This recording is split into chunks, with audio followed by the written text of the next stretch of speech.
Hello friends, welcome to मेरा YouTube channel. मेरा नाम है निखिल और आप देख रहे हैं फिन टॉक्स विद निखिल। तो ये हमारी सीरीज़ का तीसरा वीडियो है। हम पर्सनल फाइनेंस की बातें कर रहे हैं इस सीरीज़ में। और हमारे पहले वीडियो इंट्रोडक्शन वीडियो था और दूसरे वीडियो में हमने देखा था कि महंगाई कैसे बढ़ती है और महंगाई का हम पर क्या इफ़ेक्ट होता है। तो मैंने पिछले वीडियो में कहा था कि हम देखने वाले हैं कि हमें इन्वेस्ट क्यों करना चाहिए। बट उससे पहले ये जानना बहुत ज़रूरी है कि कंपाउंडिंग क्या होती है और उसका क्या इफ़ेक्ट होता है। brother was caught in the crossfire.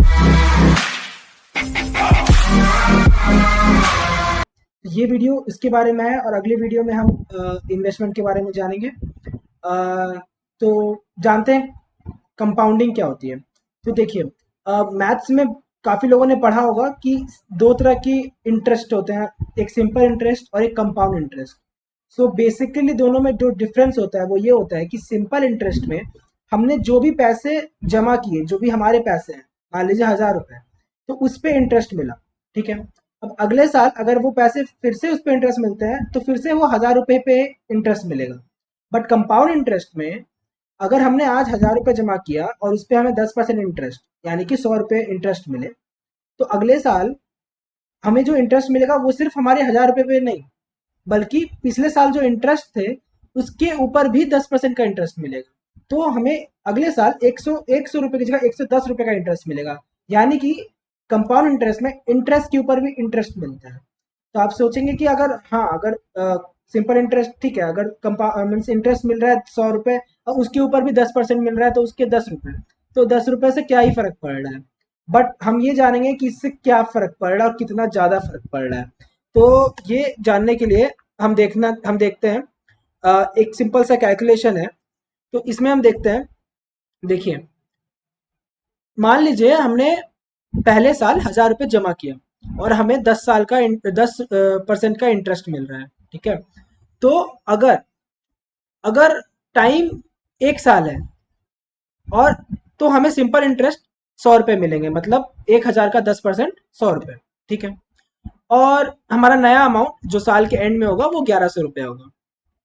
और कंपाउंड इंटरेस्ट भी पहले साल के लिए ऑलमोस्ट सेम ही रहेगा, क्योंकि पहले ईयर में उसका फर्क नहीं होता है। दूसरे ईयर में हमारा प्रिंसिपल फिर से हमने फिर से 1000 रुपये जमा किए।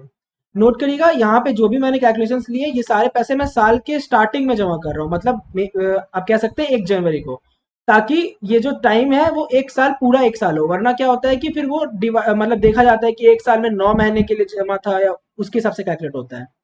तो मान लीजिए मैंने हर साल पहली तारीख को, जनवरी 1 को मैंने ये 1000 रुपये डाले हैं। तो सेकेंड ईयर भी मैंने 1000 रुपये डाले। तो उसके अब मेरे पास मैंने 2000 रुपये टोटल जमा किए, 1000 पिछले साल और 1000 इस साल।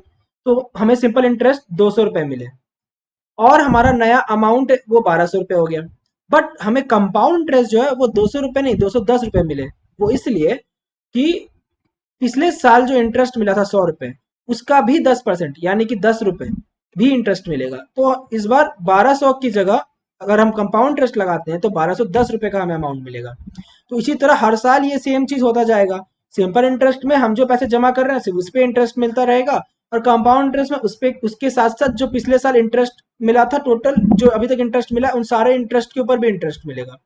तो हम देख सकते हैं 10 साल के बाद 1000 रुपए का 2000 रुपये हो गया। अगर 10% का इंटरेस्ट है तो हमें वो डबल हो गया। ये जो इंटरेस्ट है वो दोनों तरीके से देख सकते हैं। अगर कोई लोन ले रहा है तो वो उसके लिए भी एप्लीकेबल है कि वो डबल पैसे दे रहा है 10 साल के बाद।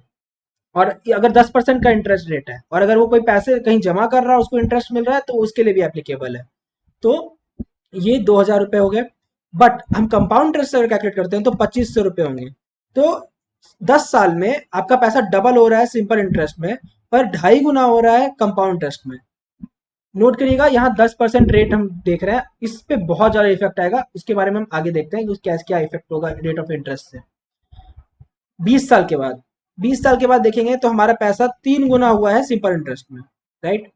बट कंपाउंड इंटरेस्ट में वो 7 गुना हो रहा है, लगभग 7 गुना। ठीक है। एंड अगर हम 30 साल में देखते हैं तो सिंपल इंटरेस्ट में वो 4 गुना हो रहा है, मतलब वो सेम ट्रेंड फॉलो कर रहा है। 10 साल में डबल, फिर अगले 10 साल में जो भी था उसके ऊपर मीन्स 3 गुना हो रहा है, और उसके बाद अगले 10 साल के बाद वो 4 गुना हो रहा है। बट कंपाउंड इंटरेस्ट लगाने के बाद वो 17,000 हो रहा है, थाउजेंड थाउजेंड जो हम जमा कर रहे हैं, मतलब 17 टाइम्स इंटरेस्ट मिल रहा है। यानी कि अगर हम टोटल 30 साल में हजार हजार रुपए के हिसाब से 30,000 रुपए जमा कर रहे हैं, तो सिंपल इंटरेस्ट के हिसाब से 30 साल के बाद हमारे पैसे 2.5 टाइम्स हो जाने चाहिए थे, लगभग 76,500। और कंपाउंड इंटरेस्ट लगाने के बाद वो 6 गुना हो रहा है, मतलब लगभग 1,80,000। तो ये आप देख सकते हैं ये कितना इंटरेस्ट आ रहा है, मतलब डबल से भी ज्यादा का डिफरेंस है। वो सिर्फ इसके ऊपर कि आपकी इंटरेस्ट पे भी इंटरेस्ट मिला है। तो वो इसीलिए क्योंकि जैसे जैसे इंटरेस्ट बढ़ता जाता है ना, सालों साल वो इंटरेस्ट अमाउंट बहुत बढ़ता जा रहा है, और ये सब ऐड भी हो रहे हैं। ये 100 एक साल था, अगले साल 210 था, उसके अगले साल 300 रुपए के ऊपर इंटरेस्ट मिलेगा, फिर 300 500 100 600 के ऊपर इंटरेस्ट मिलेगा चौथे साल पे। ऐसे ये सब ऐड होता जा रहा है और उन सब पे इंटरेस्ट मिल रहा है, तो वो इसलिए इतना बड़ा अमाउंट हो रहा है। अब हम थोड़ा रियलिस्टिक वे में देखते हैं। अगर आप हर महीने 10,000 रुपए जमा करते हैं, मतलब मान लीजिए साल के बाद, ये थोड़ा कैलकुलेशन उसके हिसाब से नहीं है, बट मान लेते हैं कि हम हर साल 1,20,000 रुपए जमा कर रहे हैं, महीने के 10,000, बट हम पहले तारीख को ही जमा कर रहे हैं, मतलब जनवरी 1 को। ठीक है, 1,20,000 रुपए हर साल, तो मतलब 10,000 महीने के हुए एक तरीके से, जो आप महीने वाइज महीने नहीं कर रहे हैं, हर महीने नहीं कर रहे हैं, एक ही बार में कर रहे हैं, लेकिन 1,20,000 कर रहे हैं एक बार में, साल के स्टार्टिंग में। ठीक है, हर साल अगर आप ये करते हैं, 10,000 कोई बहुत बड़ी रकम नहीं है, मतलब रकम बड़ी है लेकिन पॉसिबल है, ये कोई बहुत छोटी रकम भी नहीं है और बहुत बड़ी रकम भी नहीं है। 10,000 अच्छा खासा अमाउंट है जो इन्वेस्ट किया जा सकता है, लोग इन्वेस्ट कर सकते हैं। एक जनरल 30-40 हजार कमाने वाला बंदा भी 10,000 जमा कर सकता है। तो अगर वो जमा करता है तो वो 30 साल के बाद लगभग 36 लाख रुपए जमा करेगा। ठीक है, 1,20,000 के हिसाब से वो 10-10 हजार रुपए अगर हर महीने जमा कर रहा है, अ, तो लगभग वो 36 लाख रुपए जमा कर रहा है 30 साल में। और 30 साल के बाद सिंपल इंटरेस्ट लग लग के उसका पैसा 91 लाख के आसपास हो गया। इसका मतलब है कि उसका पैसा लगभग 2.5 टाइम्स हो गया। लेकिन हमने देखा था कि कंपाउंड इंटरेस्ट में अगर 10% का इंटरेस्ट है तो 17 गुना लगभग हो जाता, 17 गुना इंटरेस्ट मिलने लगता है। ये हमने देखा था ना कि यहाँ पे 17,000 इंटरेस्ट था लास्ट ईयर में। तो मतलब सिंपल समझते हैं कि हमारा पैसा 2.5 टाइम्स हो रहा है सिंपल इंटरेस्ट के हिसाब से, लेकिन 36 लाख, 2,17 लाख, 2,17 लाख मतलब 6 गुना हो रहा है 30 साल के बाद, अगर 10% इंटरेस्ट मिल रहा है। तो आप देख सकते हैं हम सिर्फ 10,000 रुपए महीने का जमा करके 2 करोड़ रुपए तक जमा कर सकते हैं 30 सालों में। तो इससे ये पता चल रहा है कि टाइम इज मनी। साफ सी बात है, 10 साल में उतना इफेक्ट नहीं दिखा था हमें। 10 साल में सिंपल इंटरेस्ट और कंपाउंड इंटरेस्ट में डिफरेंस तो था, बट वो कम था वो डिफरेंस। और 20 साल के बाद भी वो डिफरेंस बढ़ा, 32 साल के बाद वो डिफरेंस काफी बढ़ चुका था। तो ये हमें इससे पता ये चल रहा है कि कितना ज्यादा डिफरेंस आ रहा है, कितना ज्यादा डिफरेंस आ रहा है टाइम के हिसाब से। तो हम जितना ज्यादा टाइम देंगे कंपाउंडिंग, उतना ही ज्यादा अपना इफेक्ट दिखाएगी, और हमें ये वही देखने को मिल रहा है यहाँ पर। तो दोस्तों अब हम बढ़ते हैं मेरी वेबसाइट की ओर। ये मेरी वेबसाइट है। मैं एक इंजीनियर हूँ, तो मैंने ये वेबसाइट बनाई थी। इसमें कुछ कैलकुलेटर्स और कुछ प्लानर्स हैं, तो आज हम इसमें एसआईपी कैलकुलेटर देखते हैं। तो एसआईपी क्या होती है उसके बारे में आगे बात करेंगे हमारे आगे वीडियोस में, लेकिन आज के लिए मैं बता देता हूँ कि ये एक ऐसा इन्वेस्टमेंट प्लान है जिसमें हर महीने एक बंदा इन्वेस्ट कर सकता है, हर महीने कुछ पैसे, और वो फिक्स रहता है कि वो हर महीने इतने पैसे जमा करता रहेगा और उस पर इंटरेस्ट मिलता रहता है।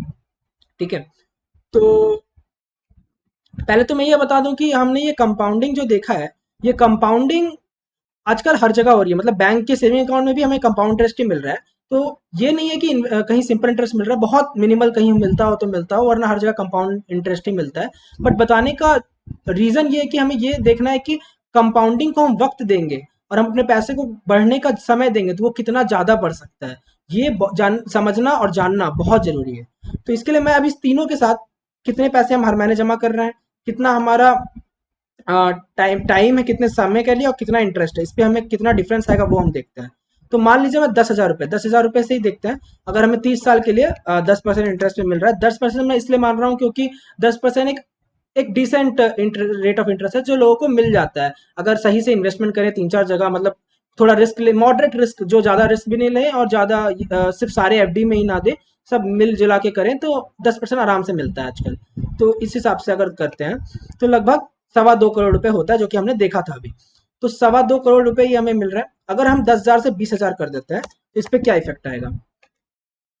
देखने को मिल रहा है कि ये डबल हो जाएगा। तो मतलब अगर हम मंथली इंस्टॉलमेंट को डबल कर रहे हैं तो वो डबल हो रहा है, ट्रिपल कर रहे हैं तो वो ट्रिपल हो रहा है। तो इससे सिर्फ डबल ट्रिपल का फर्क पड़ रहा है, मतलब जितना भी हम ये बढ़ाएंगे उसी हिसाब से ये भी बढ़ जाएगा। पर टाइम और रेट के साथ ऐसा नहीं है। टाइम का तो हमने देख ही चुका है कि अगर हम 10 साल में करते हैं तो वो 20 लाख हो रहा है, और 20 साल में करते हैं तो वो 70 लाख हो 75 लाख हो रहा है, और 30 साल में करते हैं तो वो 2.25 करोड़ हो रहा है, अगर हम ये इंस्टॉलमेंट और ये रेट ऑफ इंटरेस्ट रखते हैं। लेकिन अगर हम इसको चेंज करते हैं रेट ऑफ इंटरेस्ट को, तो इससे कितना फर्क पड़ेगा। पहले हम ये भी देख लेते हैं कि अगर हम 30 से 40 करते हैं तो क्या फर्क पड़ेगा। 6.25 करोड़ से भी ज्यादा, 6.25 करोड़ से भी ज्यादा 10 साल में। ठीक है, 30 से 40 करने में 2.25 से 2.25 करोड़। तो आप देख ही रहे हैं कितना ज्यादा फर्क पड़ रहा है टाइम से। ठीक है, तो कंपाउंडिंग को सबसे ज्यादा चाहिए टाइम, और रेट ऑफ इंटरेस्ट से भी फर्क पड़ेगा। तो अक्सर लोग कहते हैं 9 और 10% में, 10 और 12% में, या फिर 6 और 7% में क्या ही फर्क पड़ जाएगा, 1-2% में। लेकिन हम देखते हैं कि कितना ज्यादा फर्क पड़ जाएगा। तो 6% जो कि एफडी का रेट ऑफ इंटरेस्ट है, उससे भी कम है एफडी का रेट ऑफ इंटरेस्ट। बट फिर भी चलिए मान लेते हैं। और आरडी रेकरिंग डिपॉजिट नाम का जो बैंक में इसमें लो रिस्क पे या विदाउट रिस्क बोल सकते हैं, बहुत लो रिस्क होता है, पे जब डालते हैं तो 6% मिलता है। इसमें हम हर महीने पैसा जमा करते हैं एसआईपी की तरह, और 10,000 रुपये अगर जमा करते हैं तो हमारा वो 1 करोड़ रुपये होता है। ठीक है, 1 करोड़ रुपये। अगर हम 6 से 8, अगर हमको कहीं 8% मिले, जो कि डेट फंड्स और बाकी जगह मिलते हैं पीपीएफ वगैरह में, तो इसके बारे में ये सब क्या, ये सब हम आगे बात करेंगे हमारे आगे के वीडियोज में। तो हमारा पैसा 1.5 गुना हो रहा है, 1 करोड़ से सीधा 1.5 करोड़। और अगर हम 8 से 10 कर रहे हैं तो फिर से वो 1.5 गुना हो रहा है, 1.5 करोड़ से 2.25 करोड़। वैसे ही अगर हम 10 से 12 कर रहे हैं तो फिर से 1.5 गुना हो रहा है, 2.25 करोड़ से 3.5 करोड़। और 12 से अगर हम 15 करते हैं तो सीधा 7 करोड़। ठीक है, तो ये 7 करोड़। और एक और चीज मैं दिखाना चाहूंगा, अगर हम ये 10,000 से 15,000 करते हैं तो 10 करोड़ रुपए, 15,000 रुपए हर महीने 30 साल तक अगर हम जमा करते हैं 15% रेट ऑफ इंटरेस्ट के साथ, तो हमें 10 करोड़ रुपए मिल जाएंगे। ठीक है, तो आप आपने देखा कि कंपाउंडिंग का कितना ज्यादा इफेक्ट है। बट मैं यहाँ एक और चीज डिस्कस करना चाहूंगा। वीडियो थोड़ा लंबा हो रहा है बट बने रहिए, ये बड़ा इंपॉर्टेंट है। मैं ये बताना चाहता हूँ कि यहाँ पे महंगाई जो हमने पिछले वीडियो में देखा था उसका क्या इफेक्ट है। तो मान लेते हैं कि हमें 12% रेट ऑफ इंटरेस्ट मिल रहा था। ठीक है, तो हमें 7 करोड़ रुपए मिल रहे थे। पर कुछ लोग बोलेंगे कि ये 7 करोड़ रुपए थोड़ी होंगे। जिन्होंने मेरा पिछला वीडियो देखा है उनको पता है कि महंगाई बढ़ रही है, तो ये 7 करोड़ का वैल्यू 7 करोड़ नहीं रहेगा 30 साल के बाद। आज ये देखने को 7 करोड़ है, पर उस समय कुछ और होगा। तो हम इसमें क्या करेंगे, 15 में 6% जो कि इन्फ्लेशन रेट, जो कि महंगाई दर है, उसको घटा देंगे और देखते हैं कि कितना मिलता है। 2 करोड़ के आसपास। इसका मतलब है वो 7 करोड़ आज के 2 करोड़ के लगभग होगा। मतलब आज जो 2 करोड़ का वैल्यू है वो आज से 30 साल के बाद 7 करोड़ का वैल्यू होगा। तो आज क्या 2 करोड़ कम है। जो लोग 10,000 रुपए हर महीने जमा कर रहे हैं, यानी कि उनकी तनख्वाह 50 से 60 हजार रुपए है, तो उनके लिए क्या 2 करोड़ कम है? नहीं ना। बट सो वो आप देख सकते हैं कि महंगाई को अगर हम हटा देते हैं तो भी बहुत ज्यादा रकम हो रही है। ठीक है, पर अगर हम एफडी की बात करें तो 6% हमें एफडी मिल रहा था, चलिए 6.5 मान लेते हैं, और उसमें से हम घटा देते हैं 6% जो महंगाई दर है, तो 38 लाख। कहाँ 2 करोड़, कहाँ 38 लाख, मतलब मिलने को अगर हम 6.5 के हिसाब से देखें एफडी में, तो हमें 1 करोड़ 10 लाख के आसपास मिलेंगे। बट उनकी कीमत आज के हिसाब से उन 1 करोड़ की कीमत आज जो 38 लाख की कीमत है, वो उस समय 1 करोड़ 10 लाख की कीमत होगी। तो कहाँ 38 लाख, कहाँ 2.25 करोड़, सॉरी 2 करोड़। तो आप देख रहे हैं कि रेट ऑफ इंटरेस्ट से कितना ज्यादा फर्क पड़ रहा है। और क्यों हमें एफडी तो अच्छी ऑप्शन है, एफडी में भी इन्वेस्ट करना चाहिए। और क्यों इन्वेस्ट करना चाहिए, कब कितना इन्वेस्ट करना चाहिए, कितना इन्वेस्ट करनी है, हम बहुत कुछ देखेंगे आगे की वीडियोस में। तो हमने अभी देखा कि कंपाउंडिंग का क्या इफेक्ट है, और आगे की वीडियोस में हम इसके बारे में आगे बात करेंगे कि हमें कहाँ कितना कब इन्वेस्ट करना चाहिए, और बहुत सारे इन्वेस्टमेंट ऑप्शन देखेंगे, और बहुत कुछ है इस पूरे सीरीज में। मैंने एक प्लेलिस्ट बनाई है, आप प्लेलिस्ट के थ्रू एक्सेस कर सकते हैं। और मुझे कमेंट सेक्शन में जरूर बताइएगा आपको ये वीडियोस पसंद आ रही है कि नहीं, और मुझे इंप्रूवमेंट की कहाँ ज़रूरत है। बाकी चैनल को लाइक करिएगा, शेयर करिएगा, सब्सक्राइब करिएगा, और बेल आइकन को प्रेस कर दीजिएगा। और मिलते हैं हम हमारे नेक्स्ट वीडियो में। तब तक के लिए गुड बाय।